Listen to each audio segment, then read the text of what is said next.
Cette émission s'adresse à un public averti. Doc Mayou et José Arsenault. Au réseau Cogeco, vous écoutez Doc Mayou et José. Avec le Doc et José Arsenault. Bonjour, bienvenue dans l'émission, le Doc Mayou et José. Doc Mayou, bonjour. Oui, bon matin, José. Hey, le monde, ils n'en reviendront pas de notre sujet de ce matin. On est toujours dans les drames, dans les problèmes. Mais je pense que malheureusement, on va devoir y aller là quand même. Parce qu'on veut parler de bonheur, puis je vais juste expliquer rapidement d'où vient l'inspiration. Il y a une vidéo de notre confrère de travail à Cogeco à Montréal qui est devenue pas mal virale. C'est Patrice Bélanger qui a écrit une lettre adressée à son jeune lui-même. Et là, c'est une lettre, en fait, là, qui parle beaucoup de sa ténacité devant l'adversité, là. Mais à un moment donné, dans la vidéo, il dit, parce qu'il était rendu à un moment dans sa vie où il dit le bonheur, là, puis je vais dire le vrai terme, là, il dit, ça fait vraiment chier le monde. Il dit, quand t'as une famille unie, quand tu vas bien, ça fait chier le monde, puis ils te mettent des bâtons dans les roues. C'est un peu ça qu'il voulait dire. Oh. Puis là, je me suis dit, on va vérifier ça avec nos auditeurs. Idéalement, mais ça va être plus difficile, là, mais ça serait intéressant de parler avec des gens que le bonheur des autres dérange. Tu sais, parler que nous autres, on dérange le monde, là, ça va être plus facile, j'ai l'impression.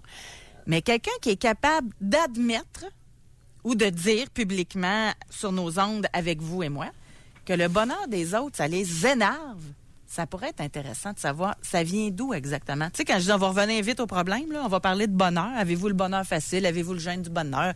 Moi, je pense que je l'ai. Moi, je suis quelqu'un qui est verre à moitié plein tout le temps versus d'autres personnes que c'est verre à moitié vide. C'est-tu génétique? Je le sais pas. C'est-tu tempérament? Bref, je parlais tantôt en dehors des ondes avec un collègue, puis il disait, il y a beaucoup l'histoire du voisin gonflable. Quand on dit le bonheur des autres, c'est une chose, mais quand il nous l'expose toujours en face, son bonheur, c'est là que ça dérange. Genre, ouais, comment ça te dérange? Ben, admettons, dis-toi, là, t'es chez vous, là, t'as pas d'argent, tu fais pas grand-chose, puis là, tu vas sur Facebook, là, lui est en voyage, il est à tel restaurant, il est à tel... Ça, c'est... Fait que je pense que c'est quand on se compare, pour certaines personnes, que c'est là que ça dérange le bonheur des autres. Il y a des individus qui, lorsqu'ils se comparent, ils se désœuvrent. Ben, c'est ça.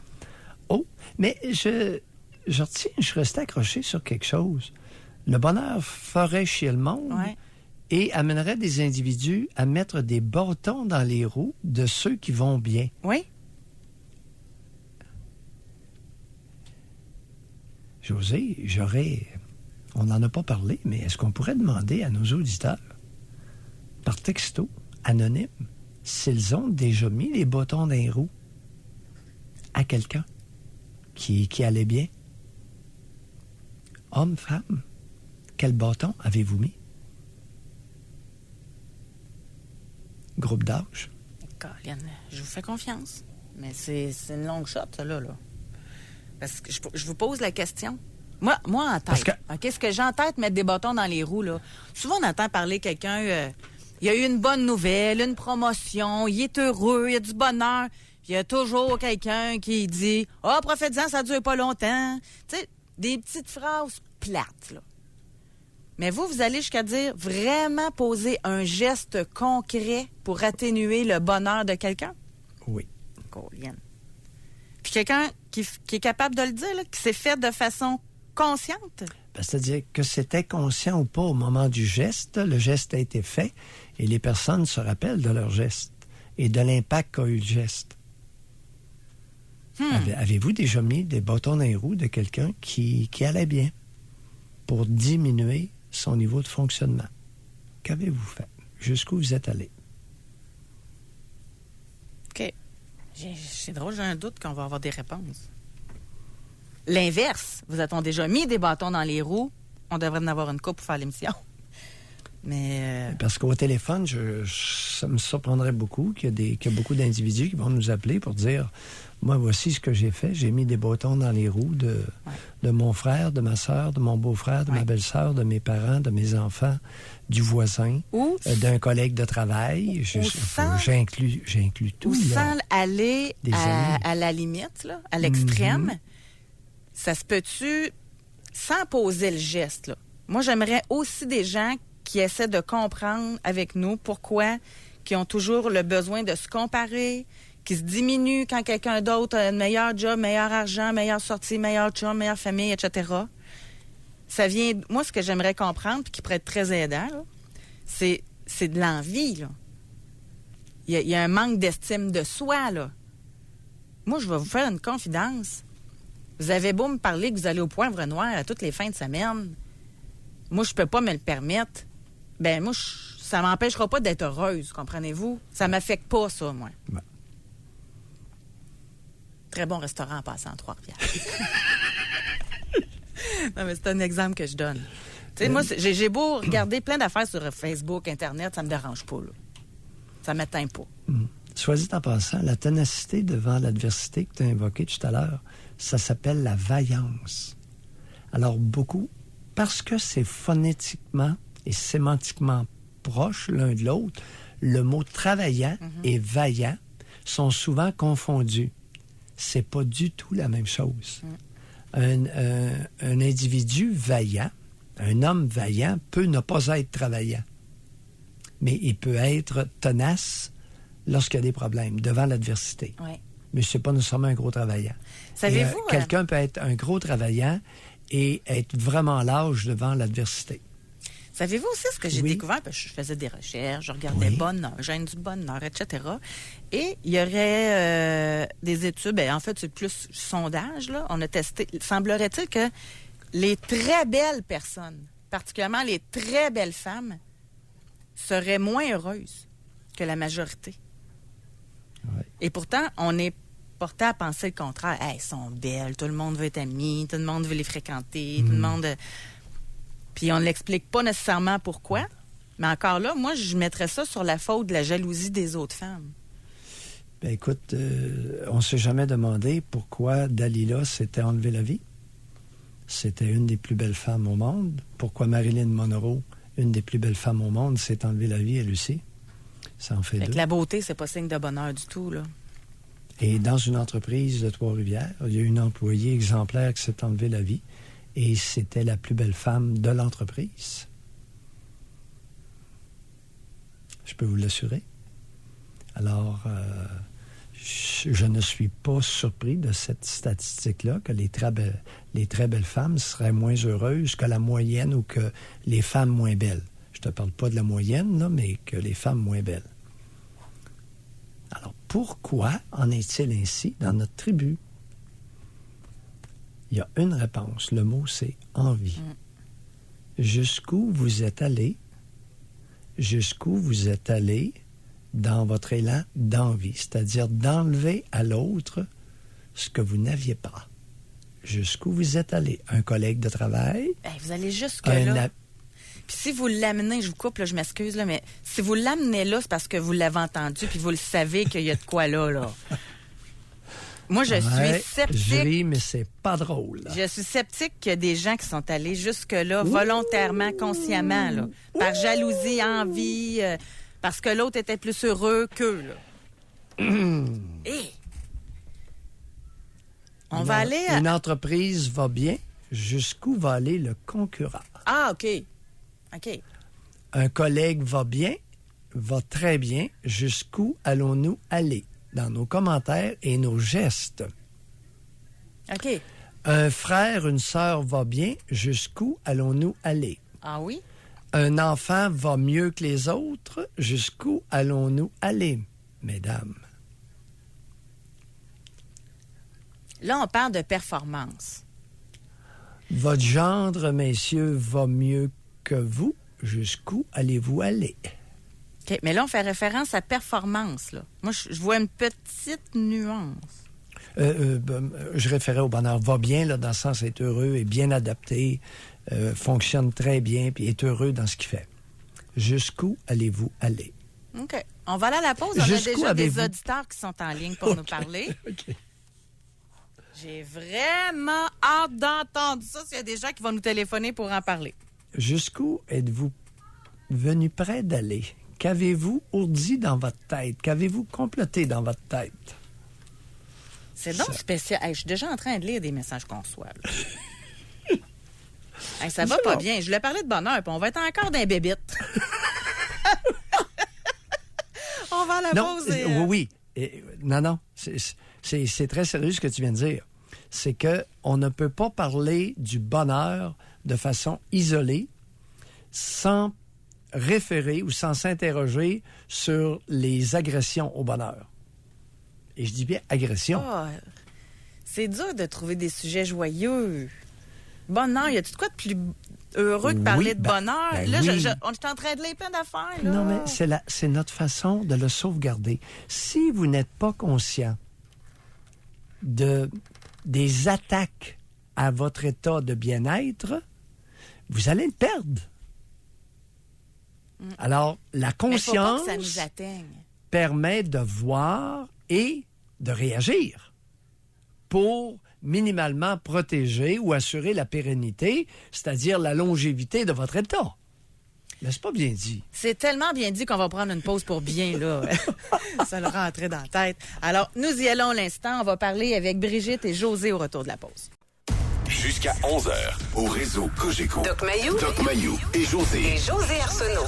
Avec le Doc et José Arsenault. On parle de bonheur aujourd'hui. Pourquoi le bonheur des autres vous dérange autant? Et Doc Mayou va plus loin que ça, lui. Il veut savoir, avez-vous déjà mis des bâtons dans les roues à quelqu'un qui était heureux puis ça vous énervait, fait que vous avez fait un geste concret là, pour diminuer son bonheur? Travail, lien d'amitié, famille, conjoint. On va aller... oui. J'avais oublié les conjoints tout à l'heure, entre conjoints. Oh! Entre conjoints. Ben là... Je vais te scandaliser. Ben là, entre conjoints, voyons. Parce que la conjointe est heureuse, le conjoint va y mettre des bâtons dans les roues.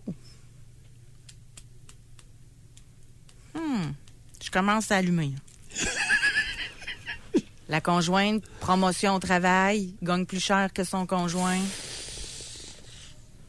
Ouh! Au Québec, dans bien des cas, ça ne passera pas ou ça va passer de façon très serrée. On va aller au téléphone, mais je vais lire tout Oui. d'abord Femme 36 ans. Oui. Votre sujet m'interpelle. C'est généralisé dans ma famille, ce genre de comportement. Mère, père, oncle, tante. Si j'aimais mon nouvel appartement en étant étudiante, ma mère qui venait le visiter s'empressait de me dire que c'était pas si beau que ça. Tu sais, c'est niaiseux, là, mais pourquoi pas être content pour sa fille qui a un bel appartement? Non, ça, c'est exceptionnel au Québec. Quand Alors, j'ai acheté ma première maison, mon oncle s'est empressé de me dire que c'était petit et vraiment pas si extraordinaire. Oui. J'ai une nouvelle maison avec mon mari et ils se surprennent que je ne les invite plus. Et c'est un exemple car ils agissent ainsi dans chaque aspect possible, conscient ou inconscient. C'est étrange que toute la famille soit comme ça. Ce n'est pas étrange, c'est culturel. Alors, ça peut... l'envie est un trait culturel largement répandu dans le Québec. C'est pas de naissance, là. Alors, si autant de Québécois, Canadiens, Français envieux, c'est notre vice national, d'après moi. Alors, on a un vice national, c'est l'envie. Et ce matin, on l'affronte, là. On va aller d'ailleurs en parler avec nos auditeurs. Oui. On va à Trois-Rivières parler avec Sylvain. Bonjour. Oui, bonjour. Sylvain. Donc, c'est ça, j'ai eu une conversation avec ma femme au sujet du don d'organes. Dans une hypothétique, c'est ça, si jamais, mettons, notre enfant on mourait ou quelque chose comme ça, si on allait faire un don d'organes. Et puis, c'est ça, puis moi, j'ai pris pour acquis que oui, on allait faire un don d'organes, puis j'ai resté surpris que, là, c'est totalement hypothétique ce que je vous parle, c'est une conversation qu'on a eue, là, il n'y a rien de ça qui s'est passé, là. Mais j'ai resté surpris de la réaction de ma femme qui m'a dit non, il n'y aurait pas de don d'organes. Puis là, évidemment, j'ai été voir le côté, disons, un petit peu plus religieux, spirituel, à savoir si, est-ce que c'est parce que tu penses que, si le corps n'est pas préservé, il va te manquer un bras quand tu, je sais pas, là, au Sylvain, paradis ou regardez, quelque chose comme Sylvain, ça. je vous oui, arrête. Oui. Bon, Oui. Lorsqu'on discute avec quelqu'un qui nous est cher, Oui. au lieu de poser des questions, de tatillonner, d'explorer, pourquoi ne pas l'avoir simplement écouté? Oui, c'est ce que j'ai fait. Ben non, Quand c'est- j'ai vu que c'était pas pour cette raison-là, ça a arrêté là. cependant, non, mais en fait, c'est pas vrai. Ça n'a pas arrêté là. J'ai juste demandé pourquoi elle n'aurait pas voulu. Donc, je voulais savoir ses raisons personnelles. Fait que là, oui, là-dessus, vous avez raison. Je ne l'ai pas juste écouté. Je voulais savoir l'explication qu'il y avait en arrière de ça. Ouais. Ça fait partie de mes défauts. Je suis une personne qui aime comprendre un peu. Non. Ben, c'est un défaut que j'ai. J'aime définitivement, comprendre et je suis capable d'écoute. Oui. Alors, Ben, vous aimez comprendre et vous avez de la difficulté à écouter. Puis c'était quoi sa raison, Alors, Sylvain? oui. OK, ben là, finalement, vous voulez le savoir, là? Oui. Bon. Ben, c'est ça. Donc, puis elle m'a dit tout simplement que si elle ne pouvait pas être heureuse parce qu'elle venait de perdre son enfant, ben il n'y aurait pas un autre parent qui serait heureux avec le don d'organes de notre enfant. Fait que ça a été la conclusion. J'ai arrêté ça là. C'est correct, ça va pas plus loin. Non, je vous crois pas à tout. Là. Ah non, oui. Vous avez arrêté ça là? Oui, parce que je n'ai pas d'affaire à essayer de la convaincre de quoi que ce soit. Moi, c'est personnel à chacun. C'est juste, je voulais juste savoir quelle était pour quelle raison qu'elle agissait ainsi. Oui, je vous dis, c'est authentique. Je vous dis, c'est authentique. Oui, on vous croit. Mais revenons. Non, on vous croit. Revenons tranquillement sur votre question. Je vous ai interrompu tout à l'heure en vous disant que vous aviez manqué une belle chance de l'écouter simplement. OK? Oui. Vous avez élaboré une patente qu'est-ce que vous aviez sorti comme questionnement? Qu'est-ce que vous lui avez présenté comme interrogation? Reprenez-nous ça, là. Oui. OK. Ben, en fait, c'est que j'ai exploré une avenue avec elle et l'avenue, c'était est-ce que c'est pour des croyances, disons, d'ordre religieux ou spirituel? Oui. Si ça avait été le cas, j'aurais eu beau, mettons, m'obstiner. Ça ramenait à rien. C'est des croyances personnelles, religieuses. J'irais pas jouer avec ça. Ça lui appartient. Quand j'ai vu que ce n'était pas pour cette raison-là, ben là, j'étais vraiment surpris parce que je m'attendais à ce qu'elle me dise oui, c'est pour ça. Puis là, suite à ça, ben là, j'étais médusé, j'étais complètement comme... Oui. Je ne le comprenais pas. Puis là, c'est là ma deuxième interrogation. Puis c'est là qu'elle m'a répondu en toute honnêteté. Puis je lui ai remercié de me faire confiance parce que c'est pas le genre de truc qu'on dit. Oui. Puis elle m'a dit que c'est ça, ce que je vous ai dit tantôt. Oui. Donc, Maintenant, oui. Votre enfant a quel âge? Là, c'était 5 ans. C'était hypothétique, là, mais c'est ça, 5 ans. C'est un enfant de 5 ans. Oui. Ouais. Vous savez, c'est un drôle de sujet, ça. Voulez-vous me dire quelle mouche vous a piqué? Oui, il n'y a pas de problème. C'est parce que il y a parfois, à peu près une fois par année, il y a des campagnes de sensibilisation sur le don d'organes. Ah, vous aviez récolté ça là. On écoutait la radio et tout ça. Là, c'est un peu arrivé sur le sujet. Puis, là, j'ai poussé le questionnement plus loin et me dire, si, mettons, il se passait quelque chose, est-ce que, tu sais, parce que c'est nous les titulaires de l'autorité parentale et tatata, donc c'est nous qui décidons de qu'est-ce qui se passe avec le corps de l'enfant. Moi, j'ai mes croyances personnelles que, regarde, moi, si je peux donner mon corps à la science, on va le faire. Un coup que je suis mort, moi, c'est tout, ça finit là, mais je comprends qu'il y a d'autres gens, c'est autre chose. Ouais. Sauf que là, ici, on parle de notre enfant, puis là, je disais, on gère ça comment? Sylvain, un point. Je vais profiter de l'occasion pour vous poser une question. Est-ce que vous êtes capable d'écoute minimale avec votre enfant de 5 ans? Oui, totalement. J'écoute assez longuement mes enfants. Je leur demande comment ça a été à la garderie, tout ça, et je les écoute. Voyez-vous, Sylvain? Vous dites, je les écoute, puis je leur demande. Je leur pose une question, l'âge, puis après, je les écoute. Vos questions, là, pourriez-vous mollo avec les questions? Hein? Je vais poursuivre, Sylvain. J'aime beaucoup les propos spontanés des enfants. Mais Doc, ton enfant arrive de l'école, là. Puis, t'as-tu passé une belle journée? C'est pas intrusif, là? Ça ouvre la conversation, ça ouvre la discussion. Oui, c'est exactement ça. C'est comme ça que je procède. Quand je vais aller chercher, là, on se prépare pour rentrer dans l'auto et tout ça. Puis, il y a quand même beaucoup de préparation, là. Fait que là, c'est pas à ce moment-là tout à fait que je vais jaser parce que là, je suis un petit peu, faut que je surveille un peu qu'est-ce qui se passe et tout. Rendu à la maison, là, on s'assied autour de la table.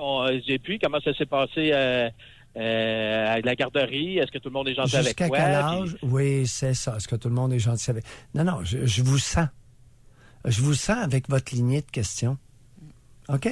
Soyez prudents. OK, ben là, expliquez un peu. Non, là, on doit se Non. quitter là-dessus, Bye. Sylvain. Merci Bye. beaucoup. C'est vrai qu'il parle beaucoup, là.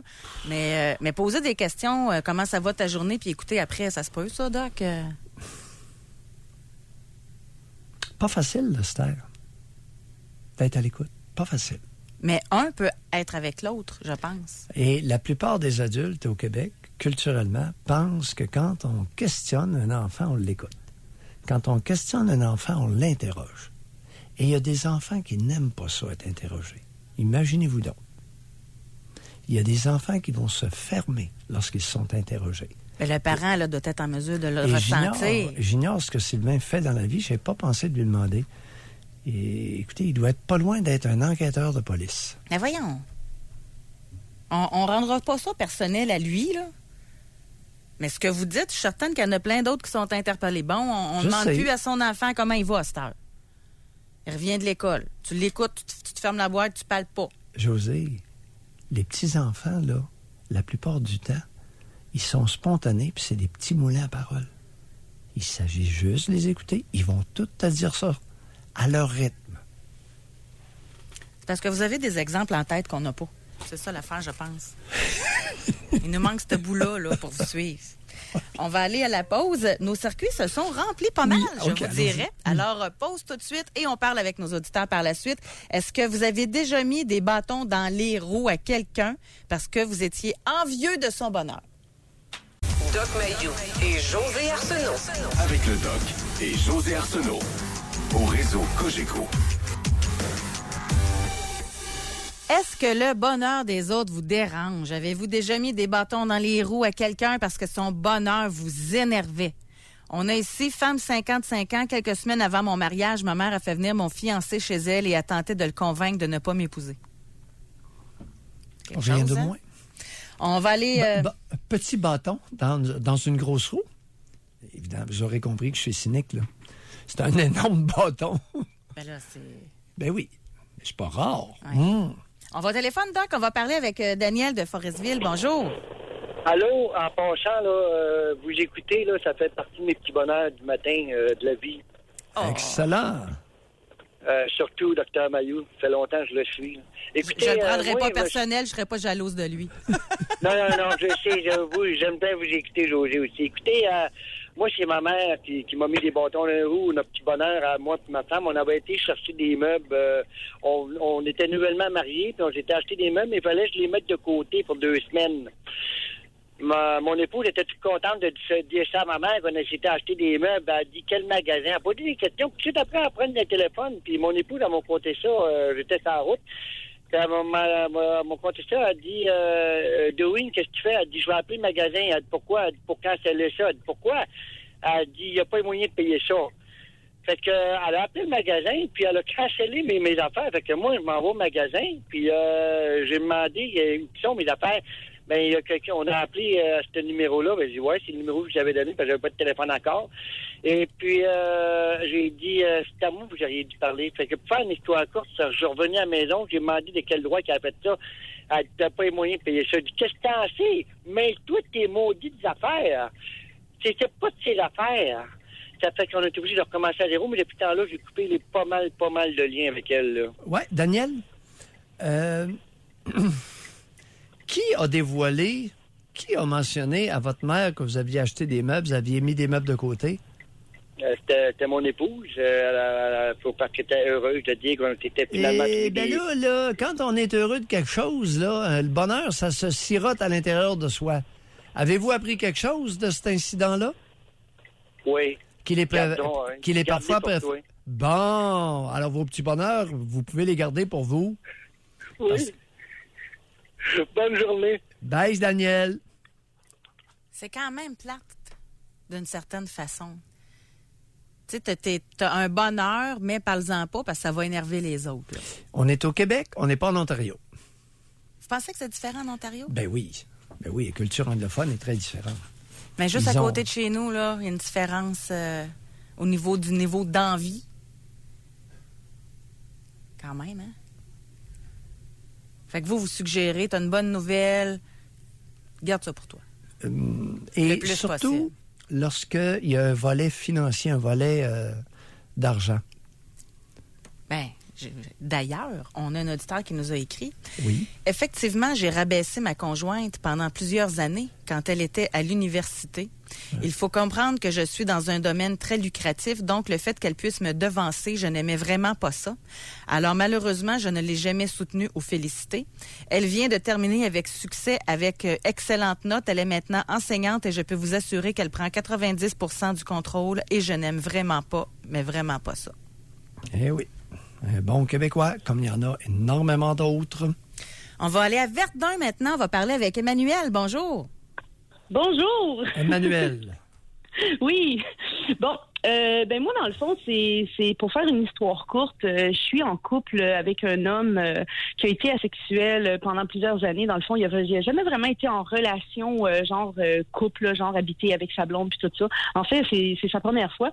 Et voilà, dans le fond, moi, je savais qu'à l'époque, tu sais, parce que j'ai habité 3 ans et demi avec. Après ça, on s'est comme perdu de vue. Puis après ça, on s'est revus genre en début d'année 2018. Puis de fil en aiguille, on est devenu un couple. Et dans sa vie, lui, il y avait une meilleure amie. Et il y avait d'autres amis aussi, là, mais en tout cas, c'était surtout la meilleure amie. Puis je me rappelle de vos émissions avec les meilleurs amis, puis tout ça. Puis j'avais bien hâte à un moment donné d'être capable de vous parler de tout ça.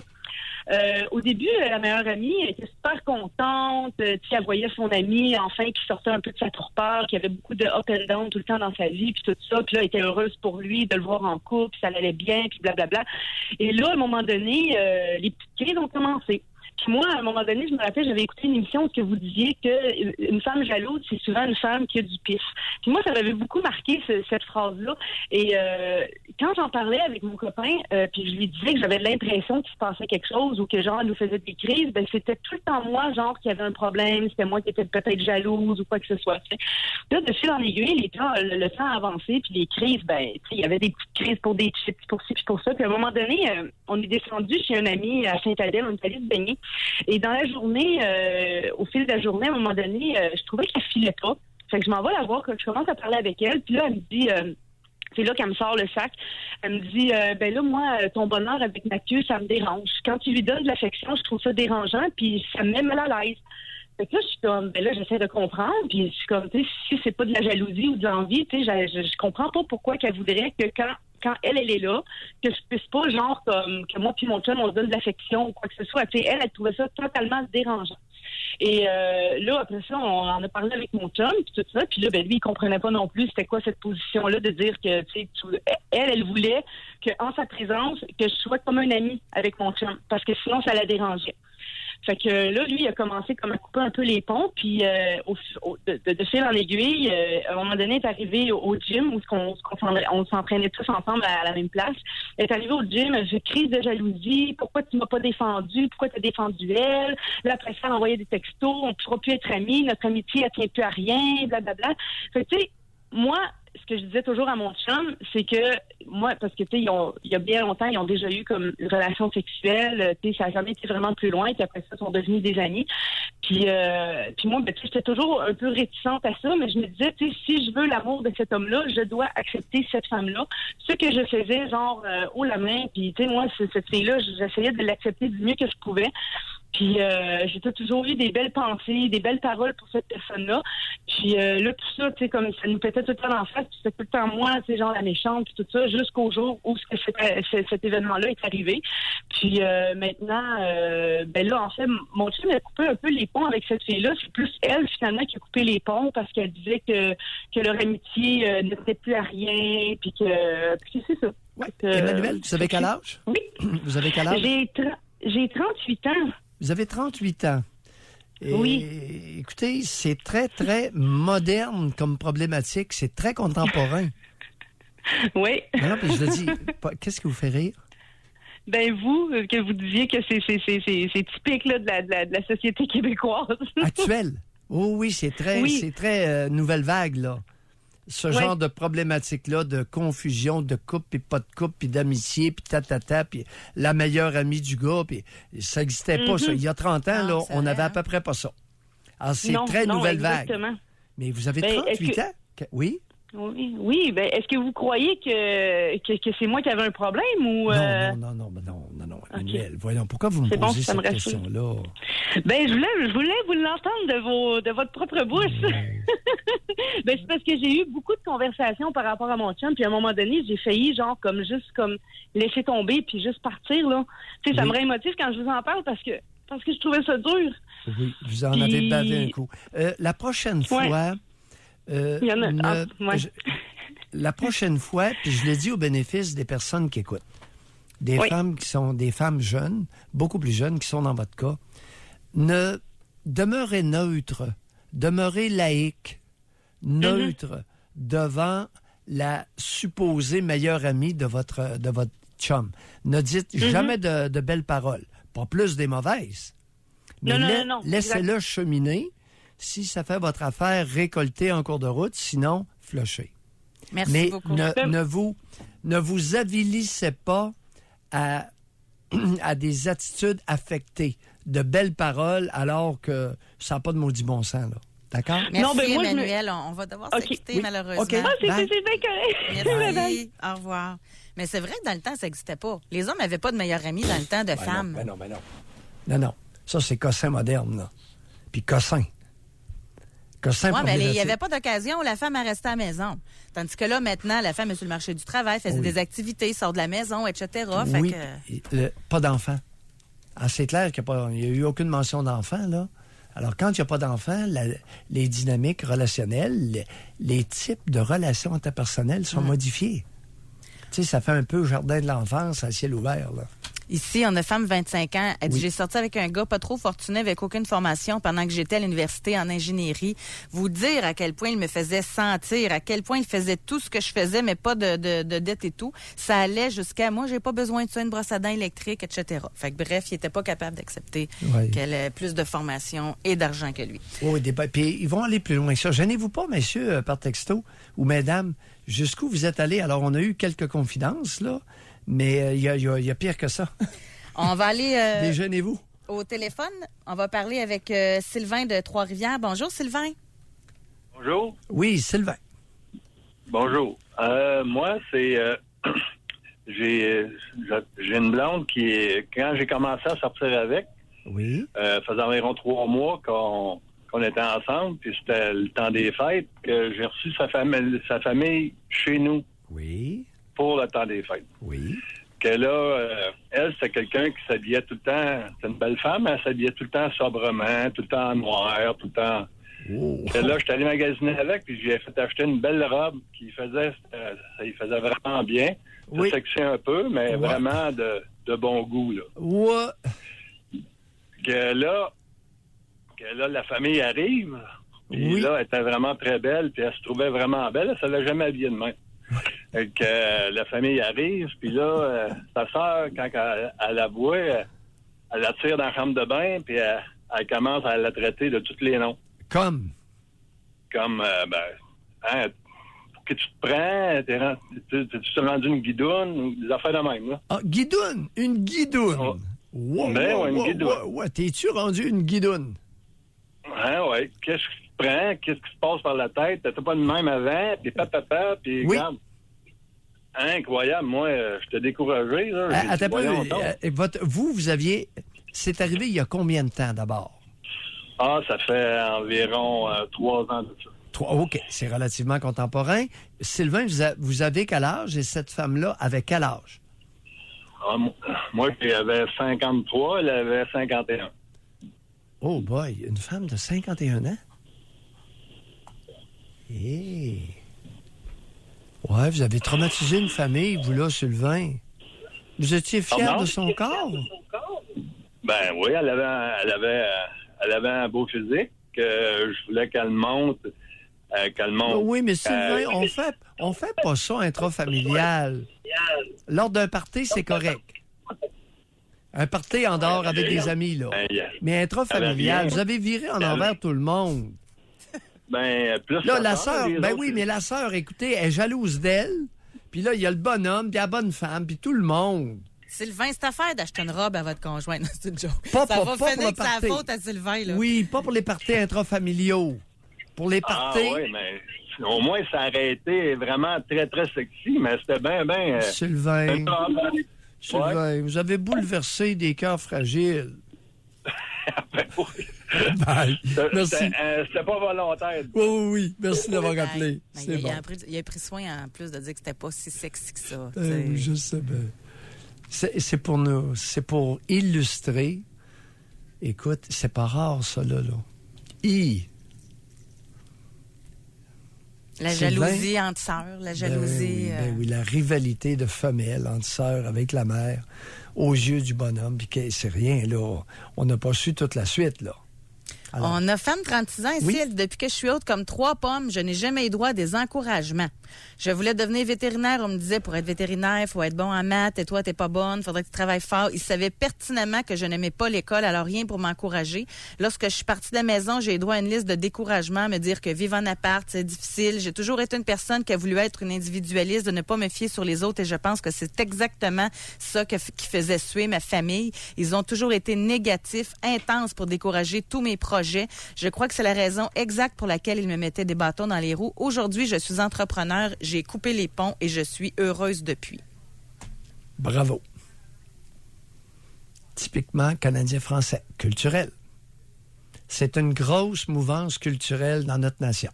C'est pour ça qu'on en parle, pour la dénoncer, en être conscient et la contrecarrer. Cesser de reproduire, de transmettre d'une génération à l'autre des attitudes petites, mesquines, avilissantes, aplaventrisme, etc. On va aller à la pause, mais juste avant, il y a un militaire qui l'a été pendant 10 ans, qui a vécu toute sa carrière en Ontario, et il confirme que le peuple anglophone est beaucoup moins envieux que le peuple québécois. Définitivement. On va à la pause. Doc Mayou et José Arsenault. Avec le Doc et José Arsenault. Au réseau Cogeco. Êtes-vous allé jusqu'à poser des gestes concrets là, pour nuire à quelqu'un, pour le dénigrer, lui mettre des bâtons dans les roues parce que vous étiez envieux de son bonheur ou succès? C'est dur à trouver, hein? Il y a beaucoup de gens qui nous parlent des autres qui ont fait ça par rapport à eux autres, mais eux-mêmes, c'est pas facile. On commence à avoir un petit peu d'introspection. Vous voyez, on est ici, femme dans la trentaine. J'ai toujours eu de la misère à accepter ce que moi, je possédais, ce qui crée chez moi beaucoup de jalousie. Je me compare beaucoup aux autres. Je me suis mise de nombreuses fois dans des difficultés financières pour ne pas montrer que j'avais pas les moyens. Ça, c'est quelque chose... Oui. Maintenant, on n'est pas dans l'envie, là. On est dans la compétition, chère auditrice. Est-ce que vous avez déjà commis des gestes concrets qui ont eu comme effet d'appauvrir quelqu'un autour de vous? Et je sais que ça se fait. On va aller au téléphone. On va parler avec Chanel de Gatineau. Bonjour. Oui, bonjour, ça va bien? Chanel. Oui. On vous écoute. Écoute, moi, je suis en couple depuis 3 ans avec un homme d'Ontario et puis je suis déménagée avec lui. Cet homme-là était marié depuis plus de 20 ans avec sa femme qui a eu 2 enfants. Et puis, mon copain, il a perdu son père il y a 3 mois passés, au mois de juillet. Donc, j'ai voulu supporter mon copain pour aller à ses services de funérailles pour son père, pour pouvoir le supporter dans cette détresse-là. Donc, et puis... attendez un peu, vous là, avant d'aller plus loin. Mettez ça sur pause. Là, votre conjoint, il a vécu 20 ans. Il est rendu à quel âge, votre conjoint? Il a 42 ans. 42, et son père avait? 73. 73 ans. Alors, le supporter dans sa détresse, avez-vous dit? Ben, détresse, pas détresse, mais je veux dire dans ses peines. Je veux dire, il était en deuil. Donc, moi, j'ai voulu l'accompagner au service de son père. Oui, OK. Et on continue. Et puis là, il a annoncé à sa conjointe qu'il n'a jamais voulu me rencontrer depuis leur séparation. Donc, il a annoncé à son ex, écoute, Chanel, elle va vouloir aller avec moi au service à mon père. Donc, elle était insultée que ce soit pas elle qui soit au service à mon copain. Oui, mais ils n'étaient plus ensemble. Ben, moi, je comprends pas. Ils n'étaient plus ensemble. Non, exactement. Donc, c'est qu'est-ce que mon copain lui a répondu. Écoute, on n'est plus ensemble, ça fait 3 ans.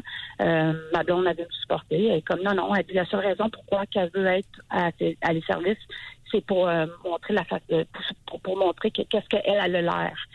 Parce que I guess qu'elle est trop belle ou j'en ai aucune idée. Donc, moi, ça m'a insulté un peu. Je veux dire, regarde, je suis pas là pour péter le show, là. Je suis là pour supporter mon conjoint, mon copain. Donc, j'ai resté surprise. C'est pas drôle, c'est pas drôle les affaires de femmes. Hein? Vous avez quel âge, Chanel? Moi, j'ai 36 ans. Vous avez 36 ans. Oui. Aïe, aïe, aïe. Et vous n'avez pas d'enfants. Quel âge ont les enfants de votre conjoint? J'ai un enfant de 6 ans et puis mon copain, il a 2 enfants. Un enfant de 6 ans et puis de 12 ans. Oh, 6 et 12. Oui, il y a plusieurs enfants en bas âge, relativement d'âge tendre. Ouais. Et là, c'est l'ex qui s'invite au décès du père de votre conjoint. Aïe, je peux comprendre qu'elle a eu un lien. Je peux comprendre qu'elle a eu un lien plus important à long terme que moi. Mais je veux dire, c'est la réponse que c'est qu'est-ce qu'elle a répondu qui m'a insulté un peu. Elle est là juste pour que le monde la regarde parce qu'elle est belle puis la façon de oui, mais Chanel, attendez un peu là. Attendez un peu. Quel genre d'homme est votre conjoint? Un homme très simple. Pardon? Un homme très simple. Très fin ou très simple? Très simple? Oui. Oui, ça paraît. Parce que là, c'est son problème de régler ça, là. Puis de dire à son ex, écoute, là, tu t'accroches le clapet ou je sais pas trop quoi, là. Exact. C'est son père à lui. Exactement. Est-ce qu'il est capable de gérer un peu de trafic, cet homme-là, ou s'il a beaucoup besoin de vous? Ben, c'est exactement ce qu'il lui a répondu. Là. Écoute, c'est ma blonde, elle va me supporter. Me supporter dans ma détresse, là, ça me semble pas la détresse. Je me suis repris, mais je veux dire, pas la détresse, mais la peine. Je veux dire, le support, je veux dire, on part quelqu'un de notre famille, c'est quand même quelque chose. Non. Il n'avait pas à se justifier comme un enfant à son ex. Ça, je trouve que c'est aller trop loin. Mm-hmm. Ça, c'est pas masculin, c'est pas adulte, et non, c'est pas masculin ni adulte. Comprenez-vous mon point? Mm-hmm. J'aime pas ça, là. Il y a quelque chose que j'aime pas là-dedans. Ça a tourné comment, l'histoire? Ben, ça l'a tourné que moi, j'ai été avec mon conjoint la journée de ses services. Et puis, elle, quand elle était arrivée, moi, je me suis sentie un peu, là, j'étais stressée un peu parce que ça fait 3 ans qu'on est ensemble. Je m'occupe de ses enfants. Je vais porter les enfants à l'école. Et mon copain fait la même chose pour ma fille.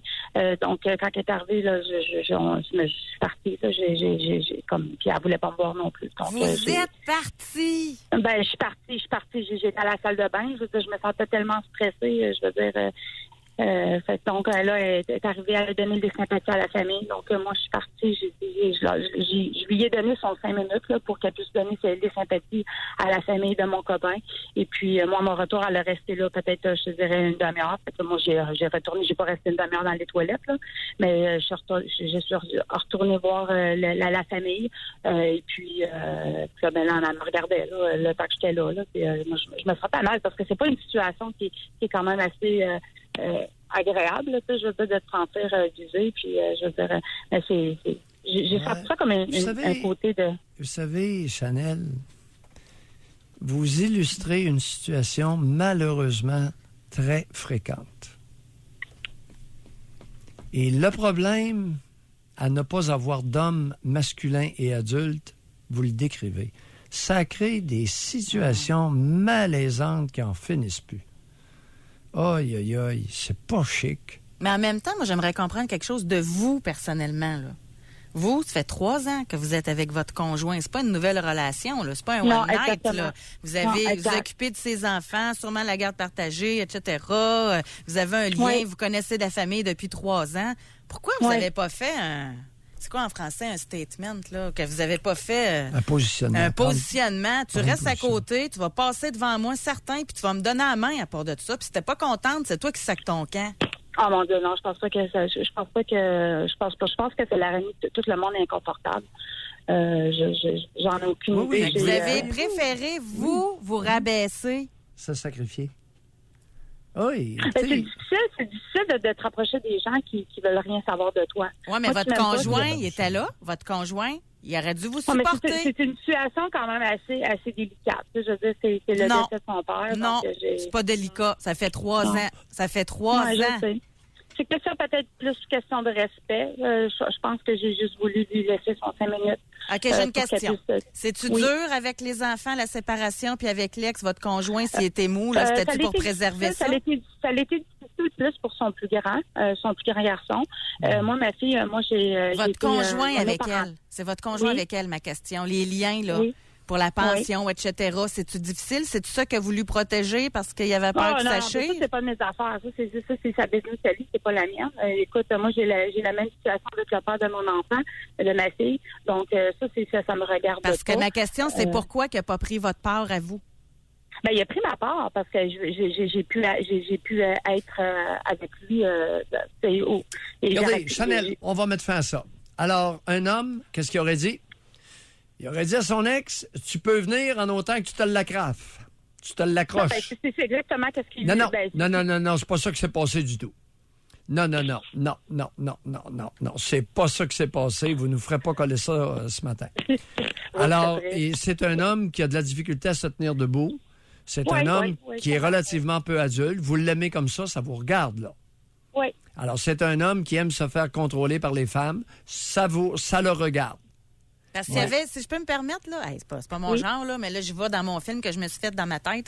S'il avait été fort, vous vous seriez senti en sécurité à ses côtés, façon de parler. Vous n'auriez pas eu besoin d'aller aux toilettes pour vous cacher. Vous avez tout à fait raison. Oui, je suis complètement d'accord avec vous. Mais, Chanel, vous en avez besoin. Et c'est bien, ça vous regarde. D'accord? Oui. Ben, merci beaucoup. Bye. Merci d'avoir appelé. Merci, Chanel.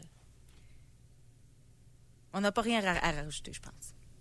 Tout a été dit. Oui. On va aller à la pause là-dessus. Au retour, on revient. Nous avons Patrick, nous avons JC, nous avons José qui sont en ligne pour nous parler. Doc Mayou et José. Avec Doc Mayou et José Arsenault. Au réseau Cogeco. Je me demandais si vous vouliez parler parce que vous souriez pendant la pause. Aujourd'hui, notre sujet dans l'émission nous amène à des endroits intéressants. Notre question, c'est est-ce que le bonheur des autres vous a tellement fait suer que vous avez voulu mettre des bâtons dans les roues de ces personnes-là? Là, on a beaucoup l'inverse. On n'a pas encore des gens qui admettent avoir mis des bâtons dans les roues. À moins que je sois passé par-dessus, là, mais je lis pendant les pauses, puis je n'ai pas eu encore. On va parler avec Patrick de Loretteville. Bonjour. Bonjour. Oui, Patrick. Bon, je me paye un petit cadeau de fête. C'est ma fête demain, puis j'en profite pour vider mon sac aujourd'hui avec vous. Bonne fête. Je vais vous donner les bases de la situation. Je vais vous dire ce que j'en ai fait de cette situation-là, puis vous me donnez votre point de vue par après. Ma mère, à l'âge de 13 ans, elle a eu la famille à charge. Donc, 5 enfants à élever. Elle a arrêté l'école. La mère était très malade. Du côté de mon père, à 15 ans, il jouait avec ses amis dehors, puis il rentrait à la maison pendant le temps que les parents faisaient le budget. Et il a entendu dire de ses parents que si le dernier était pas là, étant mon père le 7e de 7, que le budget puis la famille irait pas mal mieux s'il avait pas été là. Fait qu'il en a pas parlé à ses parents, mais de son côté, il a compris il l'a pris d'une manière qu'il était pas aimé de ses parents. Donc, il a commencé à boire, donc un suicide contrôlé que j'appelle. Il a commencé à boire pour le reste de ses jours à se saouler à la face, bien comme il faut. Je suis arrivé dans le décor en 1972, 46 ans aujourd'hui. Mon père étant TDAH, malheureusement, génétiquement, ça m'a donné le TDAH. Ma mère a fait beaucoup de dépression sans être médicamentée, sans être soignée. Donc, c'était à répétition. À travers ça, aller jusqu'à moi, que j'ai 15 ans et demi, ça a toujours été, je suis un TDAH type actif, positif, créatif. Donc, moi, j'ai la joie de vivre en dedans de moi, c'est naturel. Quand je me lève le matin, j'ai le sourire d'en face, puis j'ai pas la mine basse, ça m'arrive pas, ce genre de situation-là. Je suis un gars qui est créatif, je suis un gars qui donne, qui trouve des solutions, qui a la joie de vivre.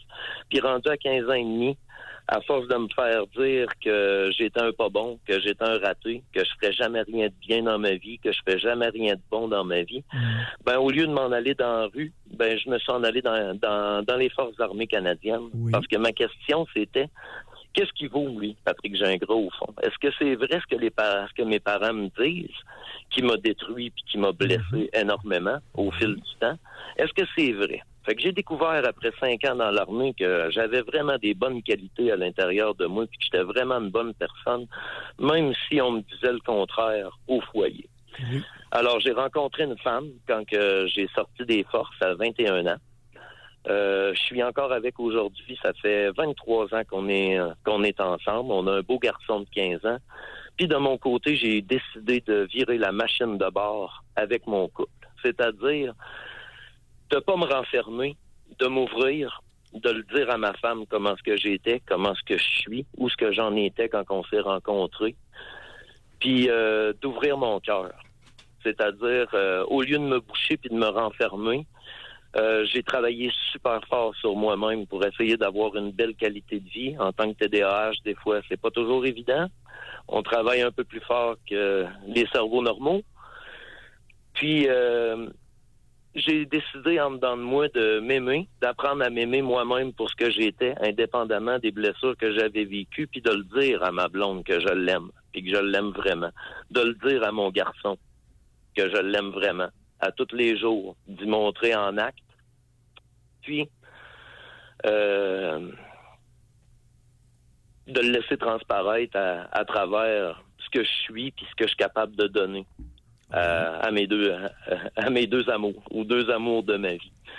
Sauf que dans mon cœur, la semaine passée, j'ai su par un voisin, parce que c'est pas mes parents qui m'ont appelé pour me le dire, j'ai coupé les ponts à 15 ans, aller jusqu'à 30 ans, jusqu'à temps que j'aille mon garçon. Oui.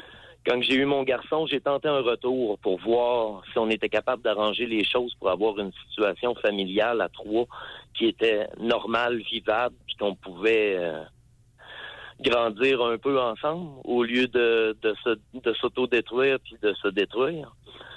Puis j'ai recoupé les ponts tout de suite après. OK. Semaine passée, qu'est-ce qui s'est passé la semaine dernière?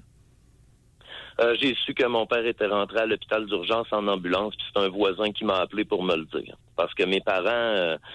je suis arrivé une journée pour aller voir mon père parce que je m'ennuyais, là, 5-6 ans. Puis, quand je suis allé cogner à la porte, c'est un étranger qui a répondu à la porte. Mes parents avaient déménagé, puis ils me l'avaient pas dit. Oui. Et je pourrais vous en nommer des choses, des situations. Une journée, j'ai acheté une guitare parce que j'adore jouer de la guitare.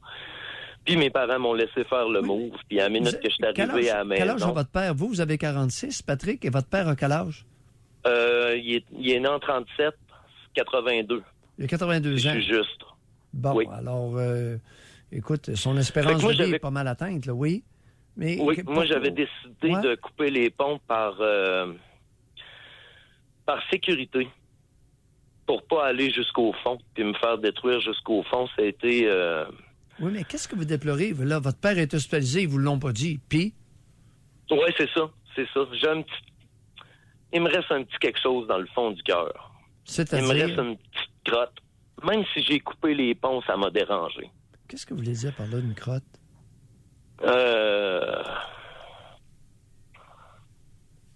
Vu que ça fait une quinzaine d'années que j'ai coupé les ponts parce que je voulais plus vivre ça, je voulais pas vivre ça, je voulais grandir, tout le kit. Oui.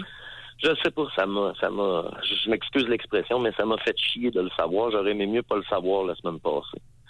Parce qu'on dirait que dans le fond du cœur, il reste toujours l'idée d'une possibilité que tu peux régler tes affaires avant qu'ils partent et que tout le monde ait l'esprit en paix. Mais j'ai l'impression que la vie est pas super bien faite. C'est rêvé en couleur, ça, Patrick. Oui, c'est ça que je pense. C'est rêvé en couleur. OK? Mais ça m'a bougé les émotions. Ben oui, c'est normal. C'est normal, ça va venir. Écoutez, vous avez coupé les ponts, là, ce n'est pas parce qu'il y a une distance physique qu'il y a une distance émotionnelle. Alors, dans les circonstances, c'est tout à fait normal. Merci beaucoup. Bye. Merci, Patrick. Bye, Patrick. On s'en va en Beauce. On va parler avec Mike. Bonjour, Mike. Oui, salut. Oui, bonjour, Mike. Ouais, ben dans le fond, moi, c'est ça. J'ai comme tout le temps eu une... Ben, en passant, je suis nerveux la première fois que j'appelle. Bienvenue. J'ai tout le temps eu un espèce de genre... Le bonheur des autres m'a tout le temps dérangé. Depuis que je suis jeune, là, depuis que je me rappelle. Là, oui. C'est comme si j'ai regardé à l'autre, j'ai regardé aller leurs attitudes, leur comportement, là, ce qui leur donnait ce bonheur-là, ou cette apparence de bonheur-là, que moi, ça me rejoignait pas. Je comprenais pas pourquoi ils pouvaient avoir ça. Puis à l'inverse, moi, quand j'avais mon bonheur, c'était comme tout le temps comme dérangeant pour les autres, dans le sens que c'était... Mettons, ma façon d'aller le chercher n'était pas nécessairement comme commune ou normale, j'avais l'impression. Ouais, les autres étant qui, Mike? Les autres, ben, dans mes premiers souvenirs, je me rappelle, ce serait les jeunes dans le cours d'école. Ah oui? Racontez.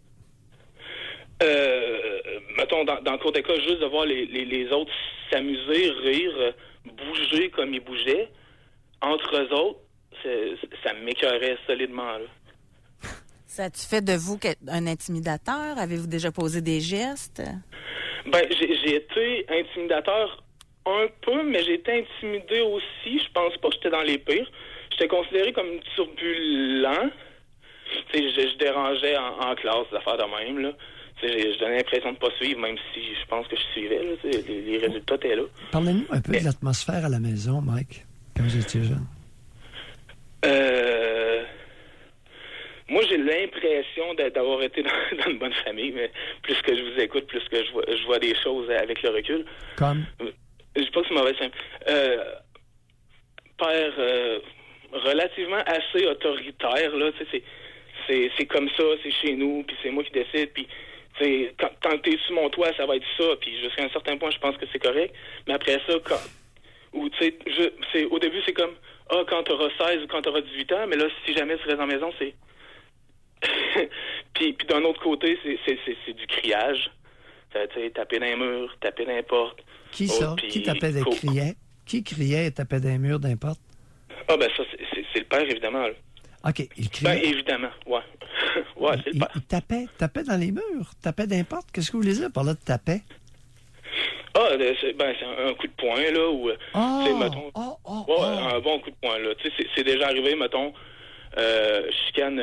mettons, je pense, ça doit être adolescence, là, mais tu chicanes, puis là, tu fais, c'est ça, là, tu pars à la course, tu vas t'enfermer dans ta chambre, puis là, ça suit en arrière, là, tu barres la porte, tu sais, tu veux rien savoir, puis bading, badang, tu sais, jusqu'à ce que la porte, elle rouvre. Oh! Ouais. Oh! Bading, badang, jusqu'à temps que la porte, elle rouvre, il l'a enfoncé? Oui. Oh! C'est une bonne famille. Oui, je suis d'accord avec vous, Mike. Ben, en général, oui. C'est des cas... Oui, en général, moi, écoute, le père qui donne des coups de poing. Est-ce qu'il a déjà enfoncé? Il donnait des coups de poing dans les murs. Est-ce qu'il a déjà brisé les murs? La porte, oui. on a compris qu'il l'a enfoncé, là. Cette porte-là, ouais, tu sais, c'est... Il arrachait le cadre, légère, mais... Oui, il arrachait le cadre. C'est le cadre qui a défoncé, en fait. Oui, là, ben oui. Imaginez-vous donc, on est une couple à savoir que quand on fesse dans une porte, le cadre... c'est pas la porte qui brise, c'est le cadre. Pensez-vous que ça explique ce que vous viviez à la maison, puis que vous voyez des jeunes de votre âge sembler être heureux? C'est tout ça qui vous dérangeait quand vous vous compariez? Ben, c'est... Non, j'avais l'impression qu'ils étaient niaiseux. Sérieusement, j'ai encore cette impression-là aujourd'hui. J'ai l'impression que les gens ne se servent pas de leur jugement ou qu'ils acceptent des situations incohérentes.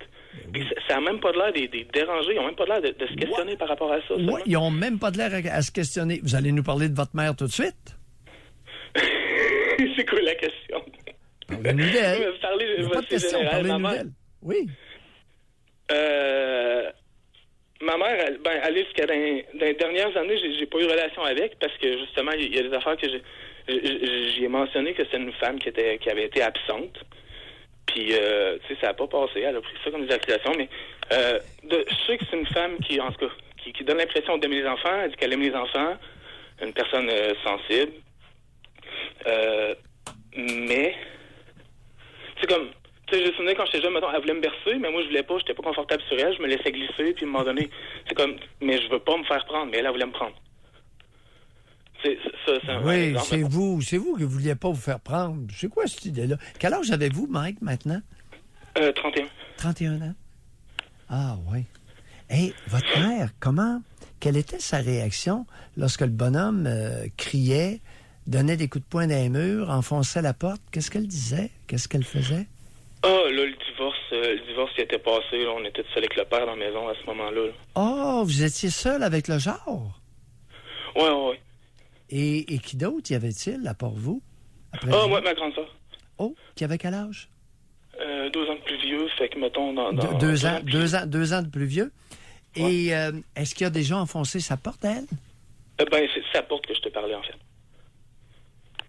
Moi, ça a déjà cogné fort, tout ça. Pas sur moi, là.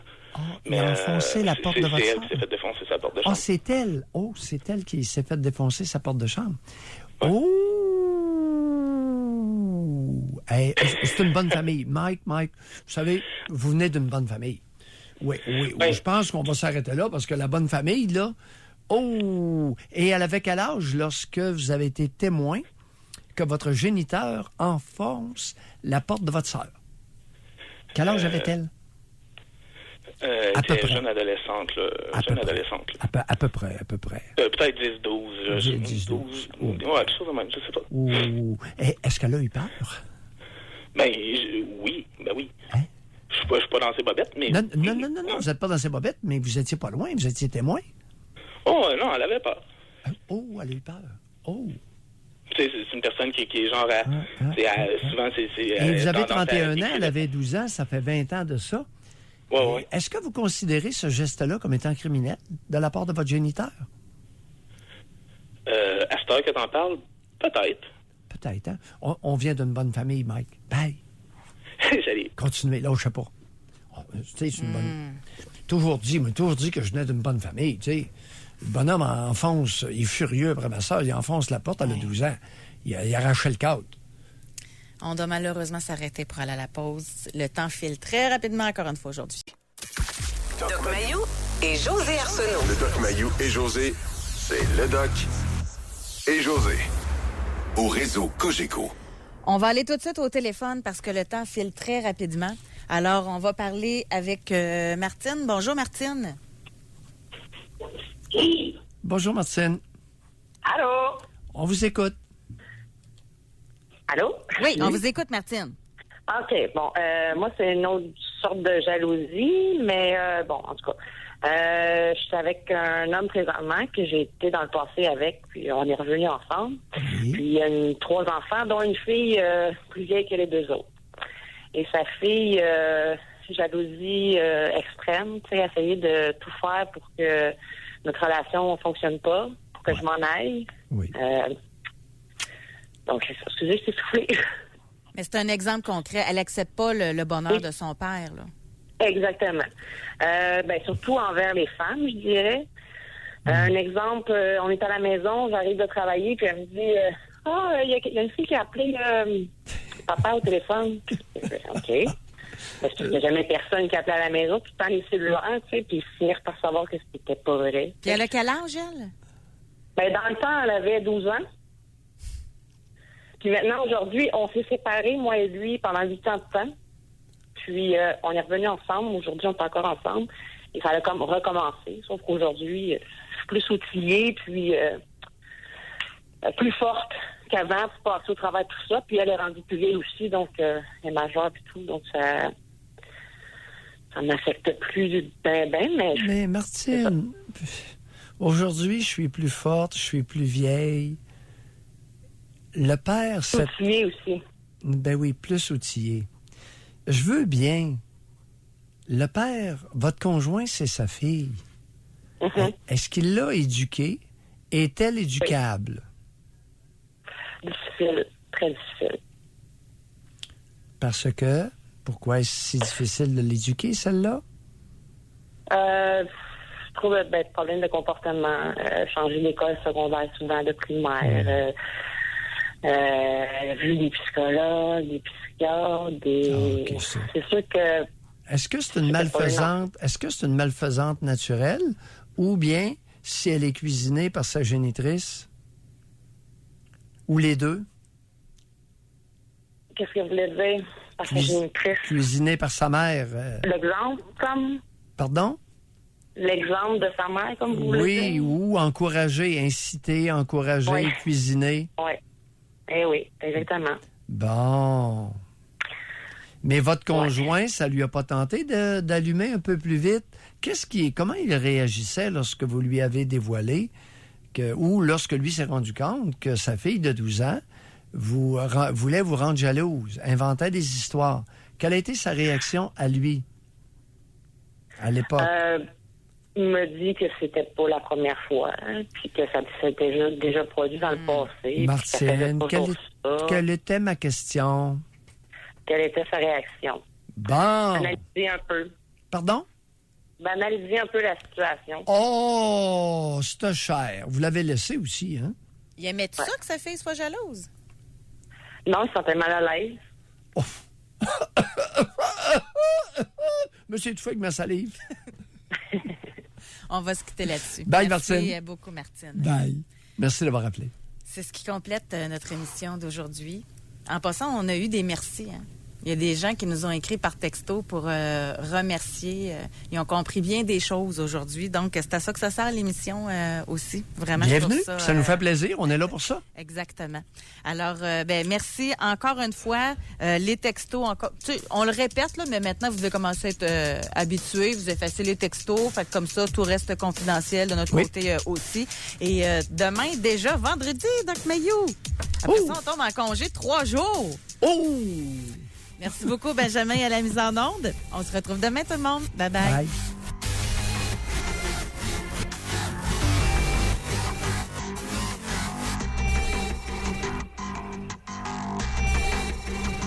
Doc Mayou et José. Soyez là demain, 9h30, pour une autre édition du Doc Mayou et José. Au réseau Cogeco.